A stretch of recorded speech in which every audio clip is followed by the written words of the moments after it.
kayak misalkan orang yang membatalkan puasanya dengan sengaja itu hukumnya seperti apa, Tat? Dan mungkin bisa nggak sih nih nanti mereka batal, misalkan orang yang batal puasanya bisa nggak sih digantikan sebelum masuk bulan Ramadan gitu kan? Iya, bulan puasa ini ibadah yang bisa diganti dengan puasa lagi di lain hari di luar bulan Ramadan. Ayyamam ma'dudat, di hari-hari tertentu. Buat yang sudah manula, yang tua renta, ibu-ibu menyusui, hamil, untuk konteks menyusui dan hamil pun ada perbedaan pendapat ya. Tapi kalau untuk manula yang memang sudah nggak bisa puasa secara fisik karena umur 3U nih, umur, uzur, dan uber sakit. Nah itu nggak bisa mengganti dengan puasa, tapi bisa dengan fidyah. Fidyah itu memberi makan orang-orang fakir miskin sebanyak jumlahnya sama dengan jumlah kita makan. Kalau itu untuk yang manula, kalau untuk yang anak muda gitu harus mengkodok. Harus diganti dengan puasa lagi di luar bulan Ramadan. Boleh nggak mengkodok puasa Ramadan ini dengan dibarengin dengan puasa sunnah? Boleh. Satu puasa dua niat. Puasa sunnah dan puasa mengkodok puasa Ramadan. Tapi sayang, pahalanya kepecah gitu kan. Harusnya yang memang mengkodok puasa ya khusus niatnya untuk puasa kodok, mengganti puasa Ramadan yang sengaja kita tinggalkan atau kita batalkan. Puasa sunnah lebih baik puasa sunnah gitu. Tapi kalau memang mau dilakukan puasa sunnah dibarengin dengan mengkodok puasa Ramadan ya nggak ada masalah. Tat, ini ada pertanyaan lagi Tat dari orang namanya Alpi Tat. Pertanyaannya seperti ini, kayak dia mempertanyakan, kan mungkin banyak sekali anak muda yang mungkin atau pengangguran gitu. Setelah subuh dia sholat, terus siang dia mandi sikat gigi. Nah itu hukumnya seperti apa tadi? Sikat gigi ada dua cara, bisa dengan bersiwak atau dengan pasta gigi.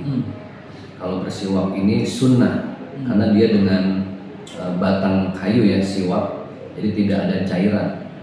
Nah yang menjadi perdebatan ini adalah ketika kita sikat gigi dengan pasta, apalagi orang Indonesia, pasta gigi ini kan harus pakai air. Iya, air dan rasa-rasa gitu kan. Mungkin kalau di siang hari bolong ini agak repot nih. Kita sikat gigi tapi dalam keadaan mulut air masuk ke mulut. Kan khawatir ada yang tertelan, walaupun nggak sengaja. Kan lebih baik menghindari hal-hal yang bisa kita lakukan secara tidak sengaja. Jadi lebih baik memang ditinggalkan. Kalau saya gimana? Saya itu kalau udah waktu imsak itu kan artinya lebih berhati-hati karena kita mau masuk waktu subuh. Waktu subuh itu ketika azan dikumandangkan itulah last limit terakhir kita betul-betul memberhentikan semua proses makan dan minum.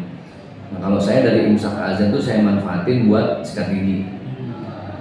Kumur-kumur, minum lagi kumur-kumur, jadi fresh. Karena pengalaman saya kalau sikat gigi nggak pakai minum itu jadi malah kering, malah nggak enak kan. Jadi buat teman-teman semua yang bagus itu setelah imsak kan ada tandanya tuh di setiap kampung beda-beda ya. Ada yang pakai sirene, ada yang pakai baca sholawatan dan lain sebagainya. Kalau udah dengar waktu imsak lebih baik sih memang sikat gigi dengan pasta gigi, kumur-kumur, terus minum sebanyak-banyaknya supaya nggak kering. Jadi selama kita puasa 1 hari penuh itu dalam keadaan yang fresh. Oke, saat ini pertanyaannya tema lainnya gitu, ada dari namanya Sahal gitu, dia mempertanyakan dia sudah berumah tangga gitu, sudah berumah tangga terus maksudnya berhubungan intim lah sama istrinya sendiri di malam hari, tapi dia mungkin pas udah masuk subuh lupa untuk mandi wajibnya Ustaz. Nah itu untuk dalam berpuasa sendiri lebih baik tetap menjalankan puasa atau seperti apa Ustaz? Keadaan junub ini tidak ada hubungan dengan puasa ya. Keadaan junub atau mandinya adalah mandi besar, mandi junub itu kaitannya dengan sholat. Jadi kalau seandainya habis hubungan suami istri terus azan belum mandi ya nggak masalah, tidak membatalkan puasa. Tapi kan belum bisa sholat subuh. Karena syarat sah sholat subuh ya dalam keadaan bersih dengan mandi junub. Jadi kaitannya mandi junub bukan dengan puasanya, tapi dengan sholatnya. Jadi begitu Sobat WK, itu beberapa pertanyaan dari teman-teman dari warganet sekalian. Mungkin untuk terakhir Pak Ustadz, Ya. pengantar gitu Pak Ustadz untuk Sobat WK dan semua masyarakat di Indonesia gitu mengenai bulan Ramadan, bagaimana menjalankan puasa, terus ibadahnya seperti apa. Silakan Ustadz. Menjalankan puasa di bulan Ramadan ini sebenarnya Ramadan ini pesantren kilat 1 bulan. Kita dikasih kesempatan sama Allah untuk belajar membiasakan diri dengan kebaikan-kebaikan. Custom makes everything easy. Karena kalau sudah biasa, segala sesuatu jadi gampang dan mudah. Kita bisa karena terbiasa, kan gitu pepatahnya. Jadi di bulan Ramadan ini sebenarnya kita membiasakan kebaikan-kebaikan, baca Al-Quran, tadarus, etika, supaya setelah selesai bulan Ramadan hal-hal yang sudah kita biasakan betul-betul menjadi hal yang sudah terbiasa. Kan kebiasaan itu bisa mendarah daging ya, bisa mengakar gitu loh. Nah yang diharapkan sih la'allakum tattaqun yang Allah sampaikan, ketakwaan ini kita persiapkan selama 1 bulan sepanjang bulan Ramadan.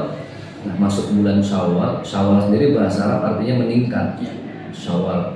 Jadi ketika masuk bulan Syawal, ibadah kita udah mulai terbiasa dengan peningkatan-peningkatan yang kita latih sepanjang bulan Ramadan. Jadi ini disebut dengan syahrut tarbiyah. Nama lain dari bulan Ramadan itu adalah bulan pelatihan, bulan pendidikan, bulan pembimbingan. Kita bimbing kebiasaan-kebiasaan baik dan kita giring supaya kebiasaan itu lebih melekat setelah bulan Ramadan. Oke baik, terima kasih Siap. Ustadz Zaki. Maaf ganggu waktunya. Amin. Itu pesan dari Ustadz Amin Zaki. dan aman lah. Semoga Sobat WK semuanya bisa menjalankan ibadah puasa dengan baik dan benar dan mendapatkan pahalanya. Amin amin. Oke, berikutnya saksikan terus segmen Tanya Ustadz dari wartakotalif.com. Sekian dan terima kasih. Wassalamualaikum warahmatullahi wabarakatuh. Waalaikumsalam warahmatullahi wabarakatuh. Jangan lupa subscribe ya.